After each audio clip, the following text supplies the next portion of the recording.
Welcome back for another helping of oysters, clams, and Kwisatz Haderachs, presented by Bolin Media. I'm Ross Bolin here with Barrett Dudley to discuss the Season 1 finale of Dune Prophecy from HBO. Episode 6, Barrett. Yes. What was this one called? Do you know? The High-Handed Truth. The High-Handed Truth, yes. Yes. An hour and 21 minutes. An hour and 21 bro. minutes. Yeah. Nearly feature length. Devastating to my Sunday night sleep schedule. I'm so tired. You didn't realize it. You did Trail of Lights last night? Was that last night? Yeah. Yeah. So you got home and then you flipped this bad boy on, you put on the Max channel, and you saw that 81-minute runtime. And I was like, fuck. Oh, and if you're a young person wondering why we bitch and moan, about the runtime on these shows, like, you'll understand eventually.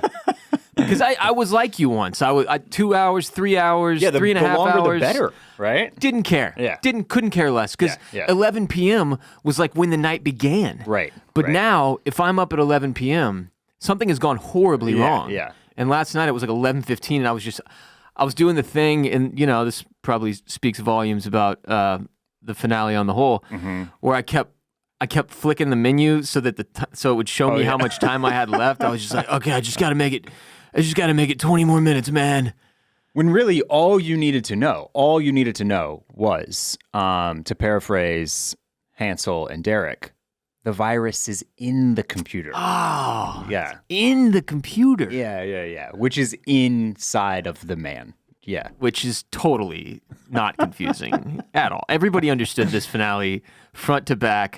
Every sentence point, plot turn. Hundo P. You and I included, obviously. We'll ask questions today, but it'll only be to make our audience feel less stupid for the things they didn't understand. Yeah. Right? Yeah, totally. All right, quickly before we dive into the finale, what's next?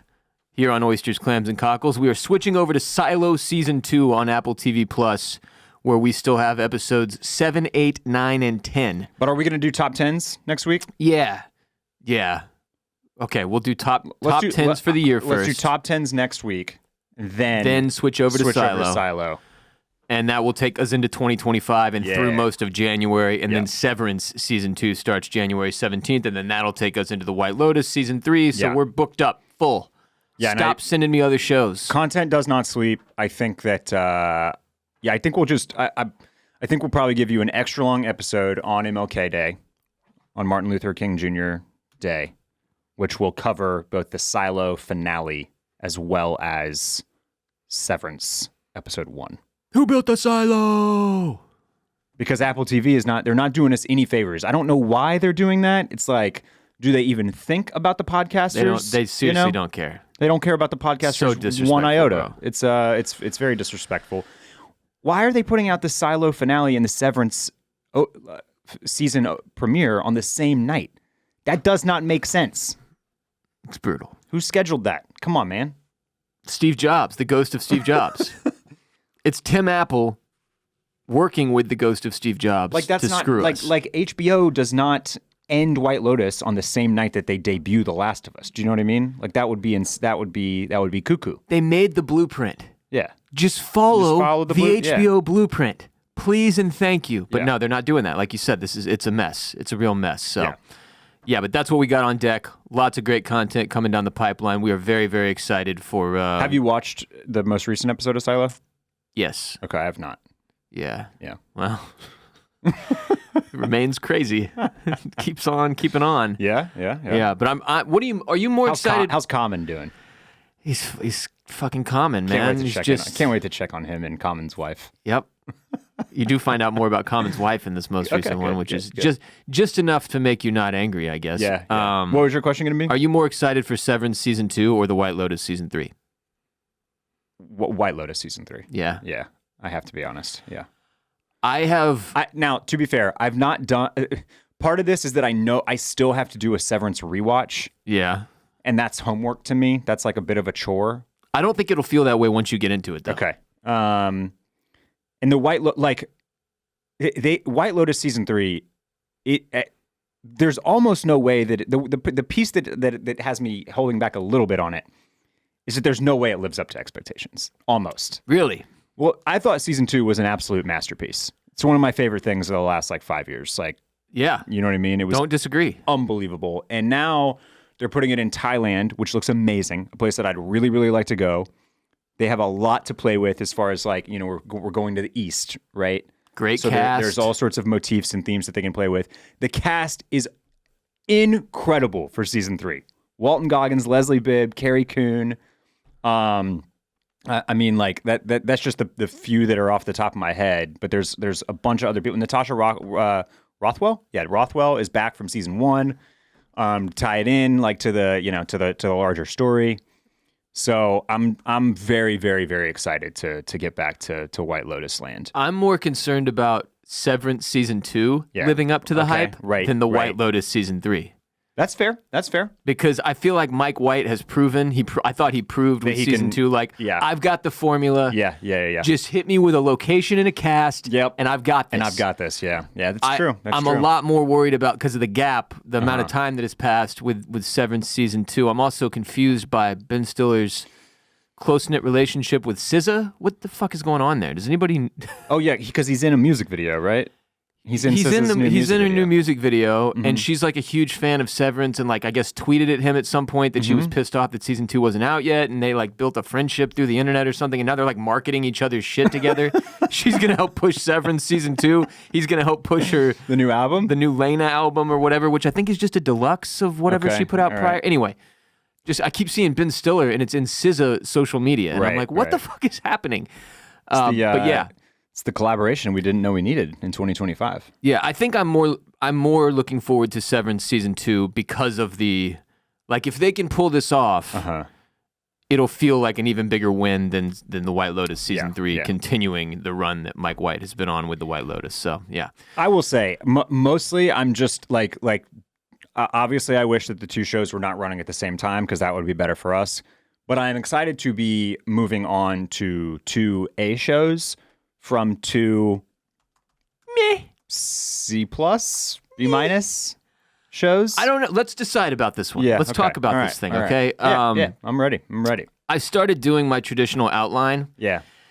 And I got until I got to the point where Tula is like, well, I've got the virus. I've had the nightmares. I can transmute it. Yeah. Like Raquel did, and we'll have an antivirus, and then we'll all be cured. And then Sister Nazir is like, no, I too have the nightmares and the virus, and you are too valuable, therefore I shall transmute it because this is dangerous. And she has special power, she has a special set of skills, much like Liam Neeson, that allow her to be goated at this, many would say. Yeah, who? Which one? Nazir? Okay. She's like, I'm the doctor. I'm transmuting viruses all day long. You're right. Yeah. This is what I do. This is my field. And then she gets on the table. So then she goes for it and gets fucking walloped by this thing. Every time she pushes, I'm going to be honest with you. I hated this. They're like, we need a way to visualize it. So we're going to have these screens where white... They're little boxes. They're not even, they're boxes. There's stuff inside the boxes. I don't know how the stuff got there, but nobody knows. They're visual representations of what's happening inside her. Yeah. So white good, black bad. Right. Black comes in, white pushes black out. Yay, victory. Oh no, black comes back twice as hard. Yeah. White pushes black out. and she's like talking her through it. She's like, like we're all morons watching. She's like, oh good, the black stuff is gone. You're doing it. Continue. Yeah. Oh no, the black stuff is back. Anyway, it ends up killing her because she loses this fight with the black stuff. Right. That's because fear's the mind killer, Ross. Yeah. Which you were definitely right about that. Like that clearly, this whole thing becomes such an issue for the Sisterhood that it's their saying 10,000 years from now in the movies. Yeah. Like they're still terrified of fear. Right. Which feels like an oxymoron. But you know, they don't, no fear. They started that brand. The only thing to fear is fear itself. Exactly. Right. Yeah. So that's where I stopped. I was like, I can't fucking... that was 20 minutes in. I was like, I cannot write 7,000 words for this finale. So that's what I've got. That's it. Okay, so you stopped at the transmutation of the virus. Yeah, so let's go kind of character by character. How's that? Okay. Does that make it Sure. It's rather than doing it sort of like let's talk through every scene of this hour and 20-minute episode? I have some questions, but I actually I did not have the same reaction to you on didn't hate the visualization? on the transmutation scene. I didn't know why those things like they felt very much like an insert on behalf of the audience, Yeah. to show us what was happening, like to represent the fight, basically. Right. But I was like, yeah, sure, whatever. That's what they got those things in Dune World. They just have them. It wasn't the visuals that bothered me. It was Tula's dialogue over what was happening. Okay. Like we already have the visuals. We get it. Mm-hmm. You don't need to throw in the, oh, good, you're doing it. Keep doing it. Mm-hmm. Oh no, it back. Mm-hmm. I hated that. So Okay. yeah, it was. Answer me this. Yeah. You understand what happened there with the virus and what the whole deal is with the viral situation, the airborne virus? Okay. Sort of. Let's talk virus. Yeah. Let's just talk big picture virus. What's happening This here? is the whole plot of the season right here. This is the plot of the season. What Desmond Hart is doing to people is giving them the virus, infecting them through the thinking machine thingy-mabobbers on his optical nerve or whatever. That's why he's doing this, because he's doing, and I'm if you're not watching on YouTube, if you're listening just before this video comes out, that's why he's putting his fingers right on the side of his eye, because it's his eye that's doing the work. His eye's the computer. That's the computer. Yeah. That's doing the thing. Now, I don't know. The part that I don't understand is how he is communicating this virus far and wide throughout the Sisterhood. This airborne virus. Is it contagious? Does one sister get it and then it spreads throughout the Sisterhood? How did they start that? Who's the first person he infected? Now, I do believe that he and Kasha were together, or like they were in the palace at the same time at the beginning of the season, if I'm not mistaken. I think so. I think so. So he, proximity-wise, he could have started with her. Yeah, right, and sent it off to the Sisterhood, basically. And then they all got it in the Sisterhood. Yeah, but basically, but he also has the ability, basically, to let the virus, transmit the virus and let it lie in wait, basically. Or when he's murdering people right next to them, he's doing the whole thing. He's putting it in them. He's giving them the virus it. and activating it. And they are suddenly fighting the fear, basically. So I guess part of my question that remained, even after the finale was over, was if the entire Sisterhood has been infected, they've all got it, which was kind of like a reveal at the beginning of the episode, right? Yeah, Tula was like, I've had the nightmares too. Right. When I guess we had sort of been led to believe maybe it was just the acolytes. Yeah. They've all got it. Why not just activate it with all of them? Right. No more Sisterhood. Him and the Empress seem really hell-bent on getting rid of the Sisterhood. Yeah. And yet he didn't. It was that was the thing I left this season not really understanding still. It seems like he kind of had all of the momentum and had won. Once he's infected them all, like he did with Kasha, can't he activate it from across the fucking universe or whatever? Yeah. Look, I'll say this. There were things that I liked about this episode. I actually was somewhat impressed at how quickly, how much movement and momentum it carried through its hour 20-minute runtime. I didn't feel like it was super duper long. Oh, and to be fair, I only felt that way because I was fucking exhausted. Yeah, I mean, what time did you start this? Did you start it at 11, or you were just? No, I it was started going it at 11? 9:30 probably. Yeah, okay. So All it's right. too late for me. Yeah, totally. That makes total sense. But it didn't. I didn't necessarily feel like it dragged at any point. And at various moments, I was like, and when we get to some of the other stuff that happens, I'll talk about how they could have flipped this around and maybe made it work a little bit better. But one of the things that I thought during this runtime, I was like, man, this probably just should have been another Dune movie. Yeah. Right? I think this would have worked better in a 2.5 hour movie. But where I'm going with this is that I'm finding some of these characters more interesting. Some of the politics and the Inez thing and the Empress thing and the turn on Carino and Haviko Carino and all that. I'm like, okay, all right. The Tula Valia relationship, the backstory of the Sisterhood, that all kind of worked for me here. Yeah. The virus thing is fucking stupid. It is impossible to explain. There are way too many gaps and holes in like why it would work one way but not the other. Why, if Desmond if he's infected everybody, like why isn't he just activating the virus in everybody? We kind of projected and knew all along that somebody was controlling this guy in a way. That somebody is behind Desmond Hart. But they don't really tell us that. That's just a cliffhanger for the next season. And why hit us with the visual of like, because they, first of all, very cool visuals of them pulling the eyeball out where you're looking from Desmond Hart's POV. Yeah. And the eyeball's like, and they're like putting the computer in or whatever. And then they're like, ooh, look, a hooded figure who might be a member of the Sisterhood, perhaps, because they are the hooded figures in Dune World. Right. But we don't get to know who it is. We don't get to know who it is, yeah. I also found that part a little bit confusing because I was like, oh, wait, Shai Hulud's a thinking machine? Right. I thought that was like in Shai Hulud. In the worm? In the worm. The worm was like, I was like, oh, fuck. Shai Hulud's a thinking machine. And there's a computer inside the worm. Yeah, I thought that momentarily too. But I don't think that's where that was happening. Because that can't be right. Although I don't know. Maybe it was. Where else did they do this? That would change up the whole Dune franchise. I know. You know what I mean? I like, Timmy C's been riding a computer worm this whole time? That explains how they stop. So, yeah, it was... So all that stuff It was a little much. Was way too confusing.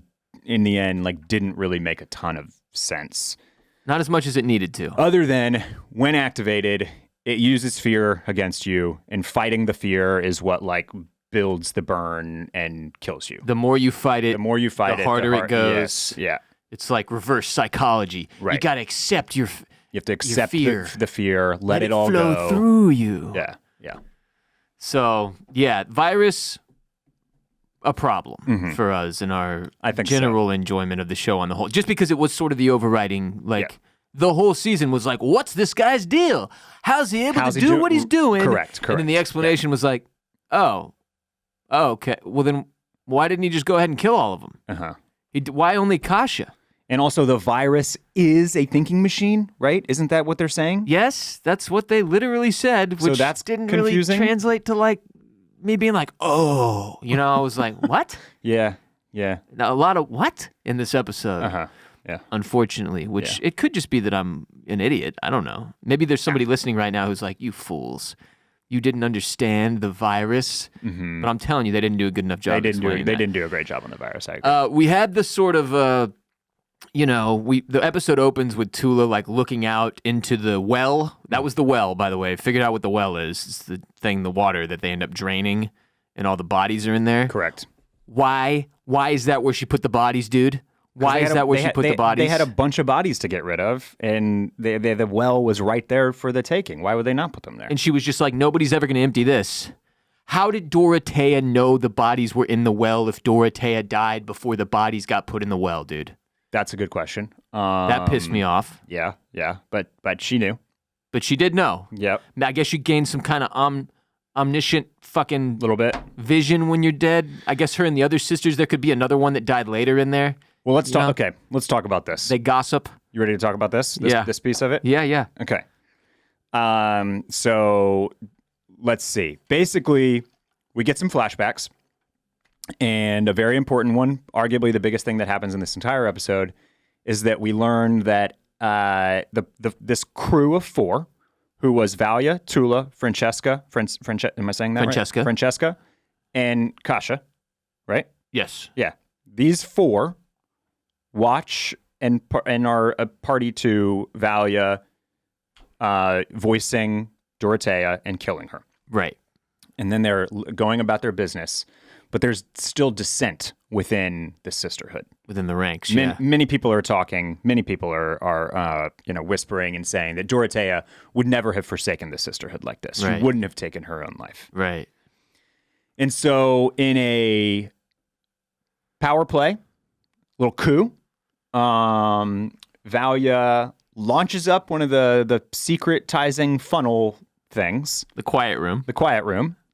And basically admits to murdering Dorothea and then telling every other sister that they now have a choice. And she voices on all of them. And Choose. And then they all start voicing, choose.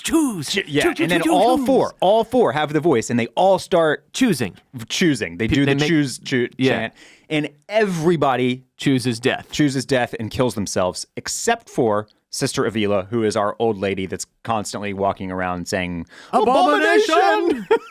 Yeah. She's the mother hen of the group. She's the only one from the old school Sisterhood that is still around. They axe every single member of the Sisterhood. Everybody.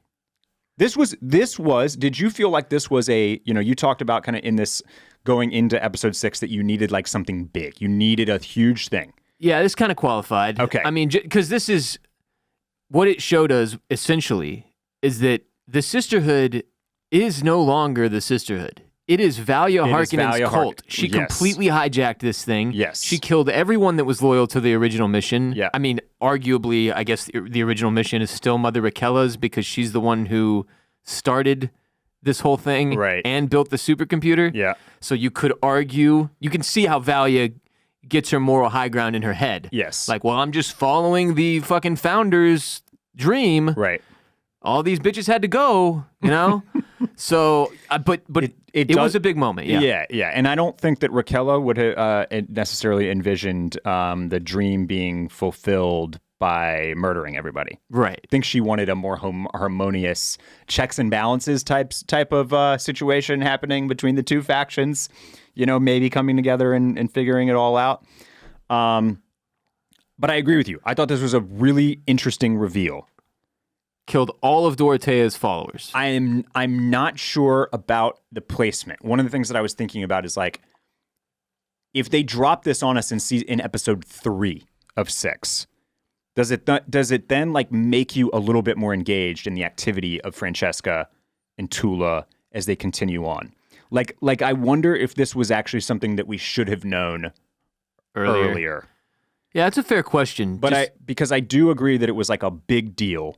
But I also, like, it made everybody way more interesting after the fact. Like, almost like when it was too late, if that makes sense. And then just kind of gets lost in the mix and the shuffle of the rest of the finale and all the other shit that happens, rather than standing out as this huge moment sort of by itself. Right, you know? Right. And then the other kind of issue that I have with that is, so we can keep talking about that. So it's the four sisters.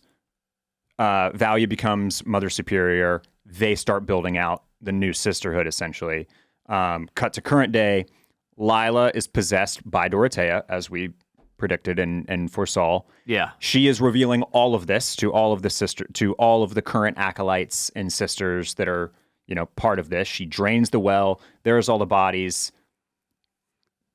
Blows the doors off this whole thing.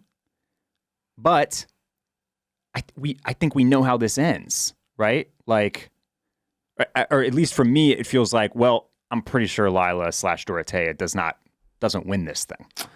No, especially because we have already heard part of the thing with possession is it's not permanent. Mm-hmm. Like Raquela was like, all right, I'm here. I'm in Lila's body, but I don't know how long I have, so we got to get to work quickly. Let's talk about where we're at. You know what I mean? Yeah, Dorothea doesn't just get to possess her indefinitely. Right. To my knowledge. Yeah. So it's going to be a problem when Lila comes back out as Lila. If she does. If she does. Yeah. Or otherwise, I don't know. But yeah, where did that end? Where did that plot line end? It just ends with her having revealed everything to all the other sisters. To all the other sisters, that's it. Being like, these chicks in charge, these Harkonnens are bad news. Yeah. We got to take back the Sisterhood for what it was. Right. And put it on the right path. Yeah. And then that's it. Yeah. So she's still possessed by Dorothea when the season ends. Correct. And maybe I'm wrong. Maybe this is all part of like, because one of the things that I had, like one of my predictions was that this kind of split Sisterhood is what turns it into the Bene Gesserit instead of the Sisterhood. So maybe that's still possible. Maybe this like recreates the faction, the split.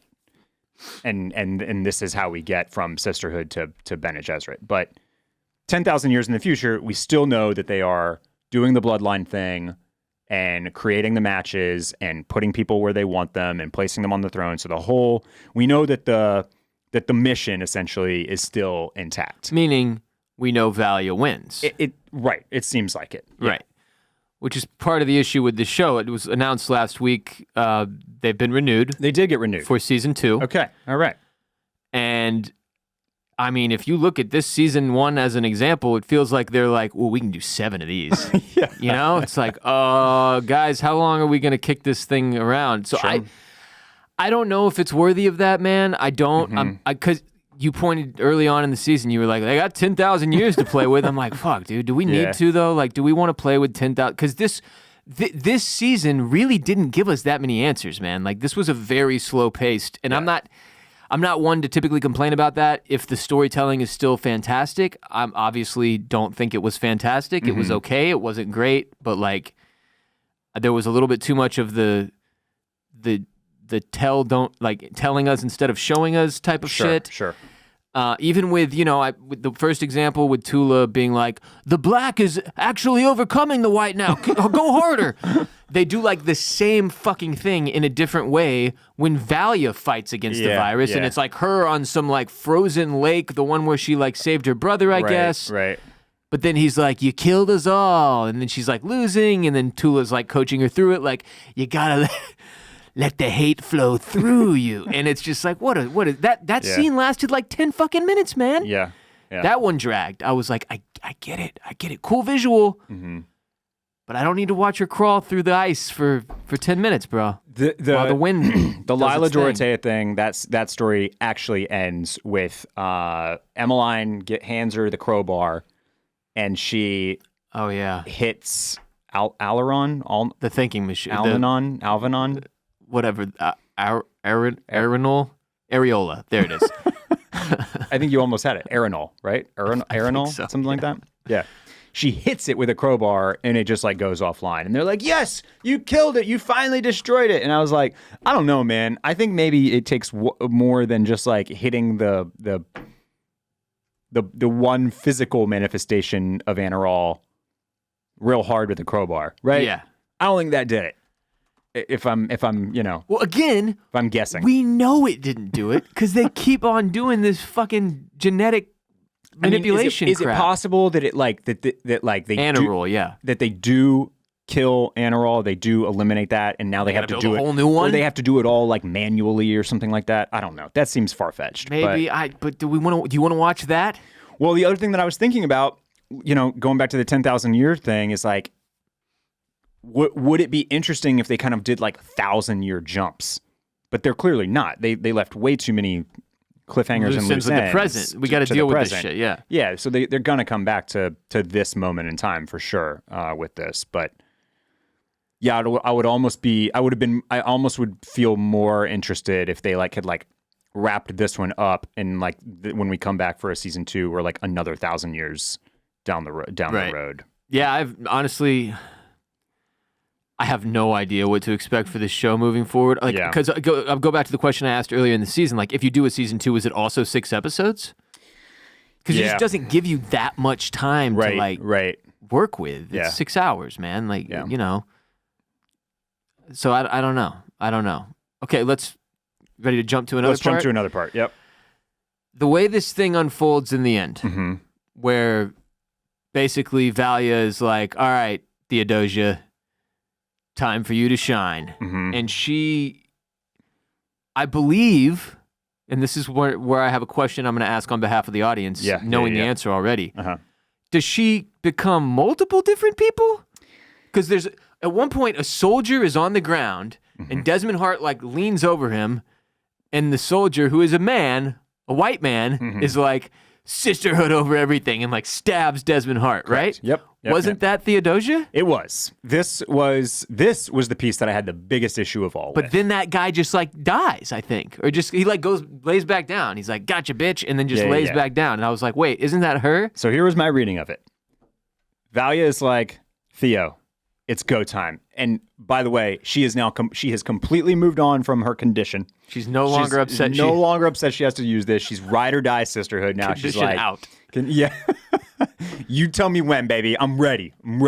Anytime, anywhere. Complete opposite of what I've been saying the whole fucking season. So she meets up with Francesca and turns into Inez. And the gambit is that Valia's going in and they're going to free Inez because they got to keep her safe. They're going to get rid of Haviko. They're going to she's going to be the Empress. She's going to be the new Empress, but they got to get her out of here to keep her safe while this all goes down. Right. And so the ploy is that Theodosia is going to be Inez, and they're going to put her in there and float her ass up there so that when Desmond and all those folks come in, they're like, ah, yes, Inez is still here. We get there. They bring Inez down.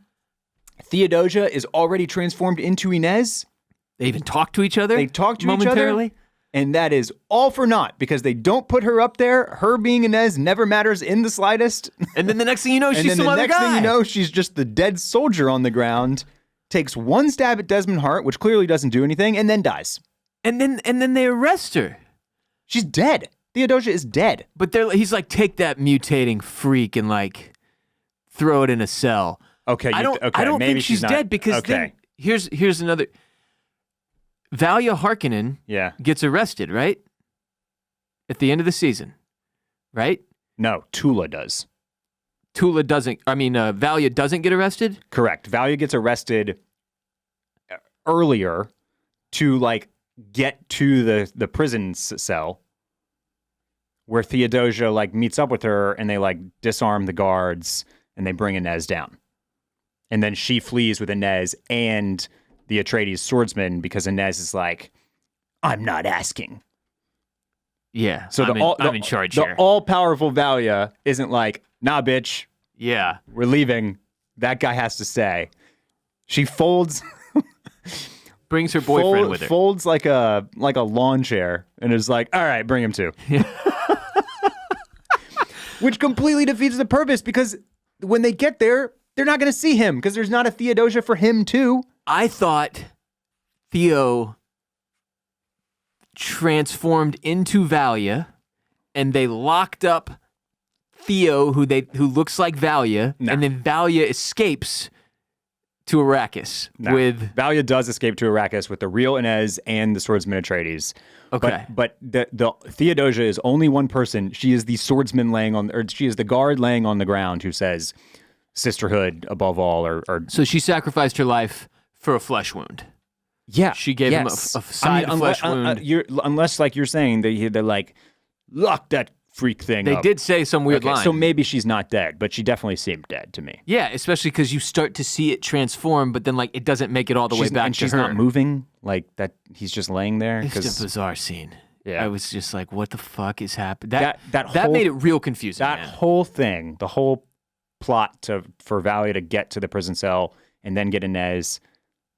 They completely biffed that. Something was off there. Something was very off because the whole thing was that Theo was going to be Inez so that they swap her in there and nobody knows that they've absconded with Inez. Right. And then they don't do any of that. And they ruin the whole thing by bringing the Atreides with them. No explanation for that.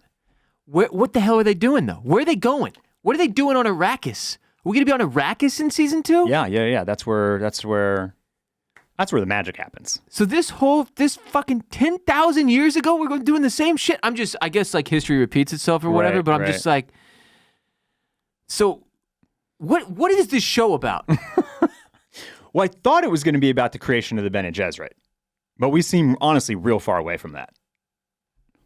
Yeah. I haven't even heard the name tossed around. Nobody's even said it. They're not even workshopping it at the moment. They're doing no branding.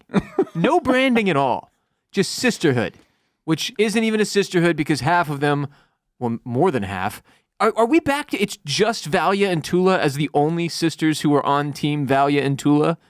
Everyone else has been converted by Lila, who is actually Dorothea? Well, so honestly, that's the conflict that I find more interesting heading into season 2, is what happens with all of that. Are Valia and Tula able to, like, get people to their side by convincing them that this is the master plan that Mother Superior Raquella wanted and that Dorothea is a reactionary, basically, and like can't be trusted and wants to tear this all down and wants nothing to mean anything, and like we can't listen to her because has no vision, she doesn't have the spine for this, right? And like, are they able to like bring some of these acolytes back over to them? Where does Emmeline where's she at right now? Where's Jen at? Like, how are they feeling? Are they fully converted to Dorothea's side here? Or do they get the bigger picture? But Tula's locked up. But Tula gets arrested at the end. Desmond Hart has his mom arrested After their mommy son moment. Another piece that I didn't really understand, by the way, like Valia's going to like take this guy's eye out and finish the job and get rid of the thinking machine so he can't keep killing people with the virus. And then Tula's like, no, don't. I've got this. And then by I've got this, she means I'm going to lightly caress his face and give him a hug and then get arrested. And pray that maybe that's enough to make up for the abandonment that I don't know. I thought she was going to like... I didn't even understand the part where she's like, and they drag this shit out too, bro. They're like, she's got the baby. Uh-huh. Cute baby. Yeah. And she's like, well, you deserve a chance at freedom, which you'll never have here because my sister is an evil Nazi space witch, and so am I. I've got it inside me. I know I've got it in me too. Inside of us live two wolves. So I got to free each wolves. Exactly. So I got to free you, and I'm going to do that by abandoning you, giving you away. We got a dead baby. I'm gonna say that baby's you. Right. To tell my sister, oh fuck, he died. Yeah. Shit. But in reality, you'll be shipped off to live with some. I switcherooed you. She's told it's going to be like a good family who deals with like trade or something. Mm-hmm. But he says like, I was raised by scavengers or whatever. Like, you know what I'm saying? Yeah. Anyway, you don't abandon a baby. That's the point. This is an insane plot line that a mother would just be like, you would go with the baby, escape with the baby, but you wouldn't just be like, nope, sorry, I got to give up the baby, so the baby's got a chance because it's a baby and babies need to be cared for to have a chance. I think she thinks it's going with, because the Francesca is in there saying like, it's got a good family. The midwife, or this other baby was stillborn as they guessed it was going to be. Yeah, they want a baby. Still, she's still got love in her eyes. Right, got a lot. Wants to be a mom, so they're going to do the switcheroo. Yeah, that clearly doesn't work out though, because he gets a mechanical eyeball from the space, from the whatever's going. We don't even know. Yeah. That's what I was just like. What the fuck? But I completely missed what the point of the scene was, where she's like, "Let me save him," and Valia's like, "You know what? If I'm gonna win." And they're going to play in the shadows. I'm going to have to play in the shadows too. Yeah. By letting you do that. Yeah. Save him. And she just walks off. She's basically like, fate will decide. I was like, whoa, what the fuck? It runs counter to everything that has happened the entire rest of the season. It did. And I thought this was going to be like almost like a moment that's like a callback to when Ori Atreides is like, I got to cut this thing's throat. And she's like, no, there's a better way. And she does the poison injection instead. Like, I thought it was a moment where like Valia is just going to like stab this dude straight in the brain through the eyeball and end the whole thing. And she's like, and I thought she was going to be like, no, I can remove the eyeball in the thinking machine, but keep the man. But then she does the Dr. Evil. She's like, give me a hug. Then they hug and she gets arrested. So he's still alive. So he's still totally intact and alive, and the Empress is still alive. And the Empress is still alive. So they're the duo that's enemy number one. Bad news. Yeah. That was a very confusing scene. Yeah. In a grab bag of confusing scenes this episode that I was just like, what? You know, I mean, I like it. I have to agree with you. It was sort of front to back gripping, but mostly because I was like, wait, what? And then it would be on to the next scene. And I was like, okay, I'll lock in and try to understand this one. And by the time that scene was over, I was like, huh? Oh, fuck. Okay, well, new scene. So I'd be like, this one, I'll get this one. Surely I understand what happens here. And then it just, that was the whole episode. Every scene, I was like, I don't think I'm following this. Yeah. You know? Hence the stoppage of my outline. I was like, I desperately need to keep just like locked in on the screen and try to understand. Yeah. Okay, so Emperor Haviko, he finds out basically his entire life is a lie, that he's never made a decision for himself. He's just a pawn in this game, and rather than like... You traded one puppet master for another. Rather than trying to break out of this cycle of being used as a puppet, he's like, there's only one thing I can do that'll be my choice, and he commits the coup. He commits the coup. We end That's right. 2024 Right where we started it. committing the coup. And he fucking stabs himself, so he's out. He's gone. He's dead. done. Havoc Carino is done. Havoc dead. And Sister Francesca was not going to do the needle on him. She was like, I love you more than I love Sisterhood. I think that's right. She comes in there and she's like, and he's like, it's all over or whatever. And she pulls out the big needle thing. And she's like, this is how it's going to go down. And he's like, what is that thing, poisoned? And she's like, yep, Valia's plan. Valia's plan. Well, she keeps saying Valia's plan. Not my plan. Not my plan. But like, also, she might have just been like justifying it. Like, I'm so sorry. This is not me. I am the messenger, but this is Valia. It did seem like I wasn't sure what she was going to do. At one point, he starts like backing up, and she moves closer towards him, and it looked like she swiped it back off the table where she had set it down. Okay. So I think maybe she was going to do it anyway. I think so. But he took the power into his own hands. Like, well, I'm going to die. She's clearly going to kill me. I've made no choices in my life. I can make this one choice. Chink. Yeah. Commit and the then coup. as she is mourning the decision that he makes, she gets needled. Oh, yeah. By the Empress. Empress. So bye-bye Francesca Francesca's out. as well. Yeah. Gone. Let's talk about the Empress real quick. Yeah. What the fuck is her deal? There's something's there. What's going on Do there? you think she's ex-Sisterhood, maybe, or something? Or maybe some other org. I don't know, man. And this is where the show's so frustrating, because this is like Lost, where every season of Lost, you'd had 17 different questions about 17 different characters. Like, what is this person's deal? What is their driving force behind their character? With the Empress, we still have absolutely no idea. If anything, by the end of the season, you have more questions, way more than you did at the beginning with her. Totally. Desmond Hart, Arrest her own daughter? Desmond Hart, we still have no fucking clue. What's this dude's deal? Daughter of Hawktula, got eaten by a sandworm, thinking machine in his eyeball, which was maybe done to him inside of the sandworm. Who's to say? Again, I'm going until somebody explains otherwise. I'm going with your theory. Thinking machine is inside because you get swallowed by the worm, and the next thing you see is two blue computer eyes going. Correct. I'm long.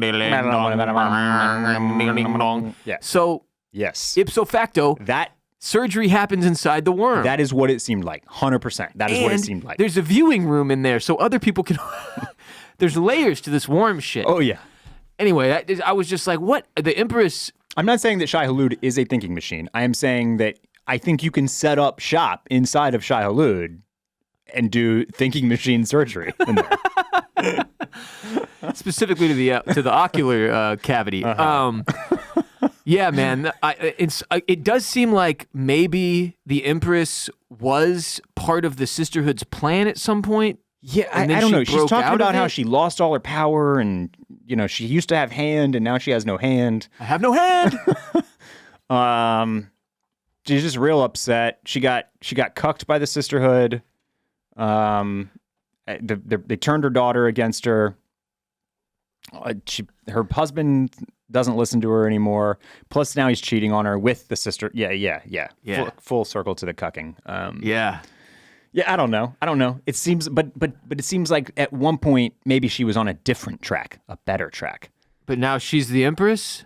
Like, he's dead, so she's in charge of the galaxy now? I don't know. Maybe. But right, it seems like one of those things where now that he's gone, Inez would be elevated because she is the heir. The Empress is just like Queen Regent or whatever. Maybe, but she's got Desmond Hart, which is a problem for everyone else. By the way, last week I was like, oh, I have more thoughts. I'm going to share them on Patreon. And then on Patreon, I forgot what those thoughts were. Yeah. And I said that I would remember them. And guess what? I did remember them. Oh, shit. Hit us. Hit us with it. Notably absent from this episode, Constantine. Oh, yeah. The son, who's now... He's in charge of the fleet. He's in charge of the fleet. That's where I was going with my takes. Back in these days, / forward in these days, being the son of an ultra-wealthy and powerful family, terrible gig. From Robb Stark to Constantine. Oh, yeah. Your prize for being the eldest boy in these scenarios is getting to head up the army. That's a terrible job. Yeah. You think about now, when you're the eldest boy, you just get the company.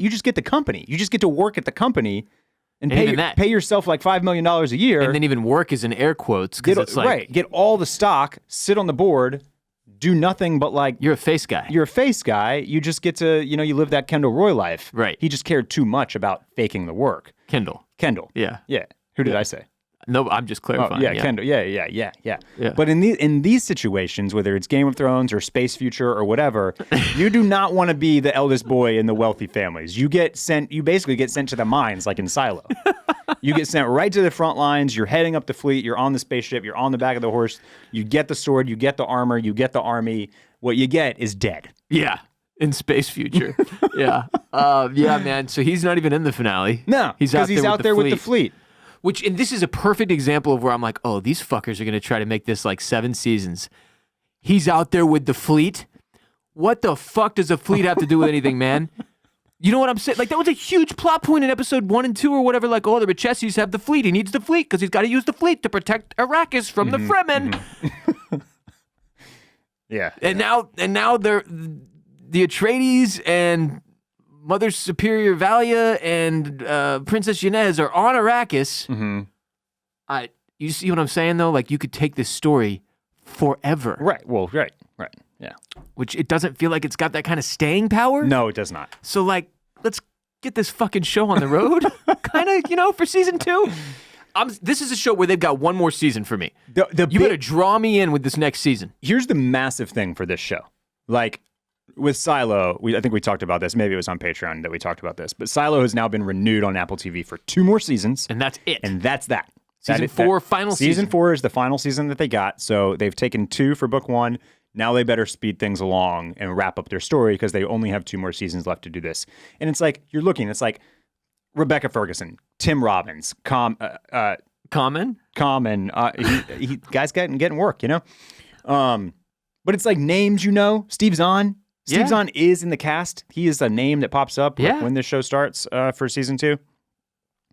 Arguably the best character in season 2. This one, Dune Prophecy, this is nobody you've ever heard of.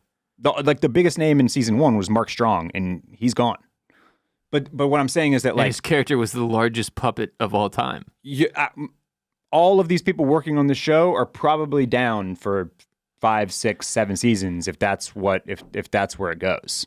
Yeah, I just can't imagine they have that type of, like, I can't imagine they have Rebecca that type Ferguson's of audience. like, yo, I got to go shoot Mission Impossible 19. Right. Yeah. Fuck, I wish she didn't have to do that. She actually doesn't. She's, spoiler alert. She's dead, right? She's dead, yeah. Yeah, but that doesn't mean anything. Honestly, in Mission Impossible universe, it doesn't mean anything at all. Ooh, speaking of Mission Impossible. Yeah. Michelle Monaghan, also in White Lotus season 3. I love her. Which one is she? She's his long lost. She's Ethan Hunt's wife. Oh yeah. No, she's fantastic. Yeah. Yeah. True Detective season 1. I watched the trailer for White Lotus season 3 again, and I was like, oh, this is gonna be great. It looks so good. It does. I don't feel like they're gonna miss. So we got that to look forward to. Yeah. Yeah. What else? What else? Who we got? We got. We talked. So anything else? Anything more to say about Inez? She does. We thought that when she was talking to, what is this Atreides guy's name again? Swordmaster Atreides. Yeah. I'll look it up. Sam? Yeah, there you go. Go with Sam that. Atreides? Yeah.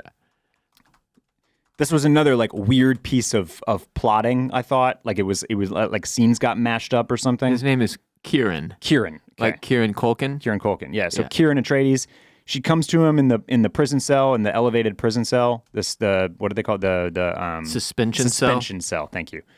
And she's like, she peppers him with the questions, but then like she doesn't free him. Next thing we know, he's like he's suspended again, but so that they can slam against the wall a bunch of times. Fuck, what's that about, dude? That's the latest and greatest in torture practices. He's floating, but also handcuffed. So rather than like the classic punch in the face, punch in the stomach, backhand slap, they just got 2 guys to ram him into a wall over and over until he cracks. What was he trying to get out of him there? He's like, how long has the Sisterhood been working the rebellion? And he's like, I don't know, dick. Yeah, because he's like... So they slam him into the wall again. He says he has no love for the Sisterhood or for... the Emperor. Or for the... Yeah. But that he hates Desmond Hart. Yeah, which I was like, wait, why? Why? Yeah, why do you? He's why do you kind of hate him? tight. He's got that crazy look in his eye. You guys could be boys. I guess because he squashed the rebellion or whatever. He foiled their plans, maybe. I don't know. But yeah. So isn't Blue Eyes still out there somewhere? The blue-eyed bartender, we don't connect with her in this episode. I'm telling you, they're planting seeds like they're gonna go for fucking ever with this thing. Yeah. We got no Haro Harkonnen. Oh wait, yes we did. Oh, he's spying on people. He's spying on people. Using the ball. He's 100% double agenting. Yeah. Because he takes the ball from Desmond. He goes back, dumps all the information. It was a play on behalf of Valia, but then he puts the ball, and now the ball is watching Valia all day long. It's just like the sickest security camera ever. Yes. And it you grab it, you pull it back into its little ball form. Yeah, it was tight, but it also took me a minute to figure out what was happening there. So he's just double agent everywhere. That was just one quick scene with him. That was it. Yeah. That was it. Yeah, no Fremen bartender we didn't see. Okay, but back to Kieran. So Inez goes and talks to Kieran, but then just leaves his ass up there. Yeah. So that he can get suspension tortured. And then does try to free him. I felt like that was why? Wasn't that a weird she was already down there. Why didn't she free him when she was down there? Right? Didn't that seem like a weird series of events though where they kind of had to I guess she was like, all right, together? I came down here and I asked my questions and now I'm going to go figure out how to free him. Yeah, and then she went and figured out all right, if I unplug these wires in this fucking box on the wall, and of course some people are watching, you know. Right. So her mom Empress, catches her. Mom comes in, catches her, has her arrested.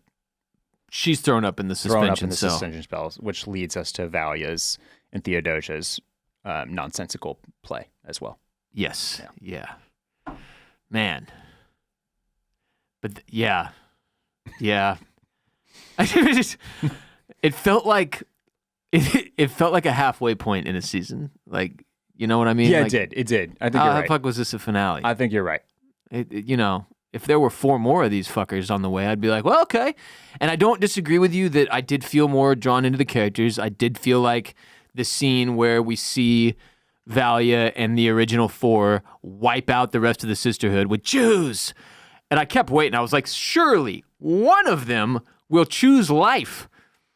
And one does. It's just, the old chick that we've been hanging with all season. Yeah. Which what did we see old chick present day? Is she Yeah. She's just she's hanging out with the acolytes. She's there. And with the possessed Lila? Yeah.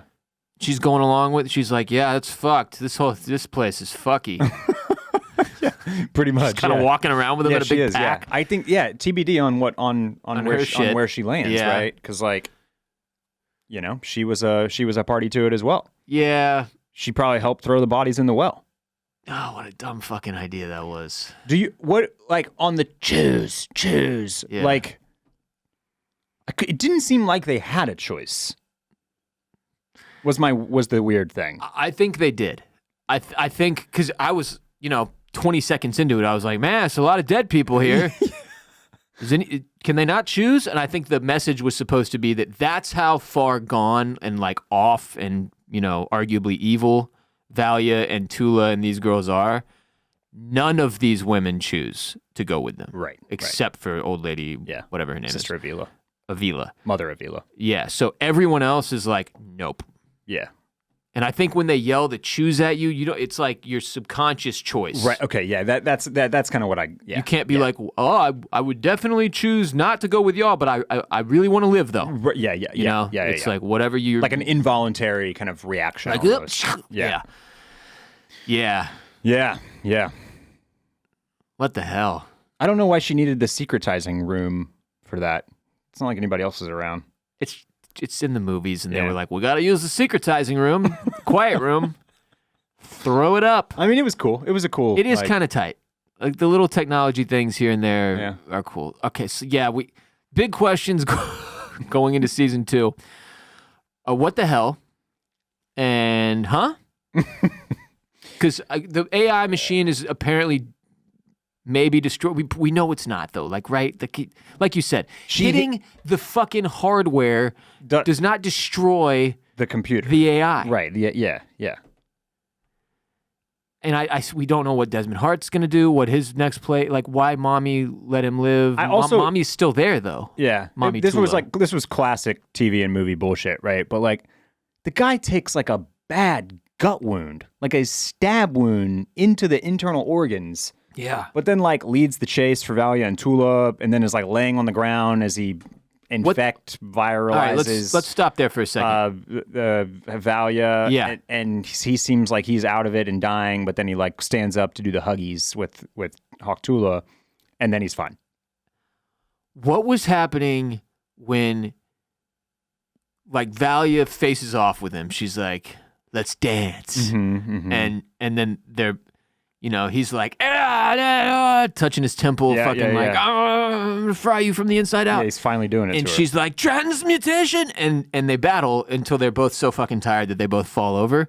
And then he's on the ground, like still doing it to her, but also bleeding out of his side. And then she beats him. She beats his ass. She ends up winning. Yeah.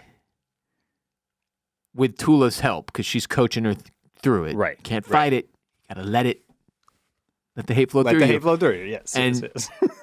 yeah, man, I guess I didn't really understand the decision making there by Valia. I was just like, why, after all of this shit, you're just gonna leave him with Tula? I guess the thing is like, she sees the thinking machine surgery operating room inside of Shai Hulud with the hooded figure over in the observation section area, yeah. Watching this all happen, and it's confirmation that like she says this to Tula, right? She's like, there's a faction working against us or whatever. She's like, there's something out there pulling some strings, working against us. This guy is not just some independent contributor. He's not some IC who's just like on a solo man mission to bring us down. Like there is somebody else is pulling his strings, and he's not my main problem. Yeah. And so like that's what she means by like they're working in the shadows, because nobody has come forward about this. We know nothing about who this might be, and so she's like, if they're gonna play in the shadows, then that's where I'm gonna go to. Cut to her being on Arrakis. For, to what ends, we don't really know. But like, I guess she decides that like this Desmond Hart is not really the main issue. The people controlling him are, so she doesn't really care One way or the other. about ending him or not. Yeah. Especially now that maybe this was also like the idea moving forward is Tula is able to coach Valia through this, so they kind of learn the recipe to combat it and can probably teach this to the rest of the Sisterhood. So he's not as dangerous anymore. Yeah. If the Sisterhood is still a thing. Yeah. We also have the moment with Kazir, the chick who's like, no, I'm a learned doctor. Yeah. Allow me to do the transmutation. Correct. Where she yells out like, it's the monster of Arrakis, and like, we can't stop it. It's not human. Which just made it was sort of like another... Yeah. We don't know who the real enemy is thing, which is right. annoying to be doing in the season finale of a TV show, but it seems like whatever it is that is behind all this is on Arrakis. Right. Which is why Valia goes there with Swordmaster Atreides and Princess Yanez. You think Valia's gonna let herself get eaten by a worm? It certainly seemed like she was down for it. I just don't see how taking Princess Yanez to the place where the origin of this issue might have been spawned is actually keeping her safe, maybe, is part of my issue with that. Yeah, I just, Was there anything else? Who else do we get before some final thoughts? Was there anybody else that we needed to check in with? I don't think so. No, Francesca's dead. Empress is sort of maybe in charge of the Imperium now. Yeah. Havico gone. Constantine with the fleet. Yeah. Man, Okay. This is a terrible organization, the Sisterhood. So you mentioned that this was a show where like you it was going to get its second season for you. So that's my next question. You watching season 2? Yeah, but okay. But I'm not exaggerating when I say they got one more of these to really hook me in, because this didn't really do it. Right. I thought it was well made enough for me to not hate it, but this was not great. Yeah. It was okay. Yeah. I don't, the scale you and I grade things on is the HBO scale. Right. Is this an HBO show that makes you feel like it's HBO prestige TV? Not really. This feels like a show that they were like, look, Dune is a massive franchise. We can milk all these fucking lemmings that love Dune, drag these nerds in here and make them watch this slop. Yeah, yeah. And I get it, but this is not like the high level of artful storytelling we have come to know and love from HBO. This was sort of like a little bit of some dumb shit. Yeah. It felt kind of B-team-ish in a lot of ways. Yeah. This would have been a good one to slap on as a Max original. Whenever they were doing the separate branding or whatever. Yeah, and even like, I don't know, to some extent it almost had like some CW vibes going or something like that, I mean, it was so they were so limited because you can't do every episode can't cost $30 million. Mm-hmm. So you have to keep it indoors. You can't really, like we've talked about repeatedly all season long. It's like part of what makes Dune the movies part 1 and 2 so incredibly engrossing is like the scope of it all. Yeah, like we're on a planet with the Atreides, and now the Atreides are all going to a totally different, massive planet, and both of those planets feel fucking huge in scale. And you spend a lot of time outdoors and looking at massive spaceships and shit, and it's like they basically had to give us like cut scenes to even remind us, like, hey, there's shit outside of this building. Yeah, because the scenes are the settings are the palace where the Emperor is or was now, R.I.P. The Sisterhood's lair on Wallach 9. Yeah. Don't forget the club. The club, which is fucking gone. Which is now exploded. Exploded. Yeah. You know what I'm saying, though? It was pretty limited. Right. Like 5 different places we visit the whole season. It was interesting when Valia and Inez, when they like land, when everybody lands in like the spot where it kind of all starts going down, right? There's like a scene where like a ship lands, and then I think that Desmond Hart's there and all that stuff happens towards the end. That just didn't look like Dune to me. I don't know if that ever crossed your mind where you're like, okay, this is getting very Blade Runner-y and like a little bit like techno-futuristic in a way. You're talking about where they showed like the dock where ships land, but like from above. Yes. Yeah. And it I don't know, it just all. It didn't necessarily live in like the Dune world that I had, that we had learned from the first 2 movies. Yeah. I don't know. I was watching the show and like I understand that it is in Dune world and that we are tied into some of these things, but it did not do a great job of like being like, we are in Denis Villeneuve's Dune. That's where we are. The location where you are, what is happening around you is here in this exact same place. They get a little bit of a pass because it is 10,000 years in the past or whatever. But yeah, I don't know. Me coming back for a second season of this show, I think will very, very, very much depend on when it comes out and what else is coming out around it. Right. If it's a crowded space, you're out. Because I while I did feel more engaged with the characters in this final episode, and I did think that the big kind of Sisterhood murder reveal was super interesting. I'm not gonna think about this show next week. Like, same. And I don't care. This will be easy to move on so much that I like whenever season 2 comes out, which is probably like late 2026 at best. I'm not gonna be like, ooh, yes, finally back to Dune Prophecy. Yeah.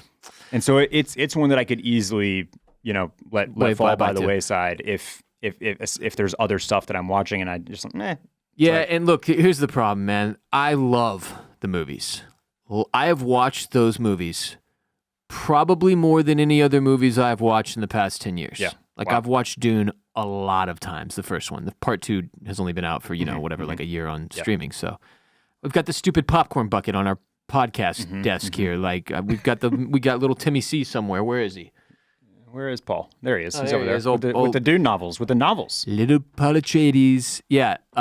If I don't love it, you didn't do a great job. Right. You know what I mean? Like, I am the person the show should have been aimed at. And I know there's book readers going, no, I'm the person.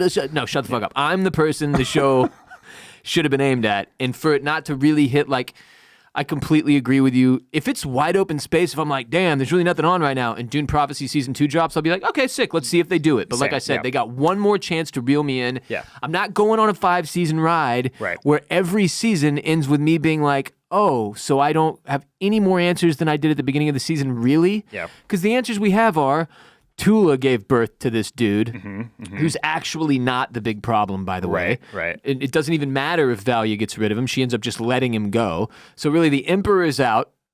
That's a big change from the first episode. He's gone. He's out. Valia is now like off planet. She's on Arrakis. Yanez is with her. Swordmaster Atreides is with her.